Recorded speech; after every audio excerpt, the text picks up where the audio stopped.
So what's up mga ka-trackers, no? So sa mga kapwa ko trackers na baguhan pa lang sa tachograph o tacho machine, sa mga nagtatanong paano ang pagpalit ng English language. So ganito lang gagawin nyo mga ka-trackers, no? Ito ay para sa mga hindi pa po alam, ha? Para sa mga bagong European trackers na mga kapwa Pinoy natin. So ganito lang gagawin mga ka-trackers, arrow up lang. 1, 2. So kalba, hanapin. So ulit, ha. So ganito lang, nandyan tayo sa menu. 1, 2. Tapos okay. Tapos hanapin natin ngayon ang English language. Hanggang sa makita nyo yung English, yan, okay na.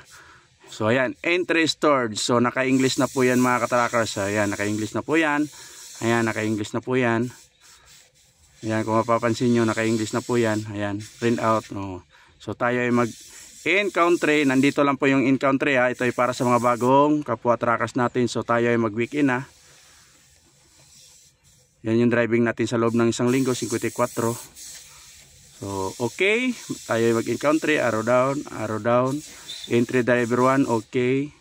In country. So abbreviation ng Sweden, tayo ay nandito sa Sweden, letter S. So ganyan lang kadali mga katrackers, no?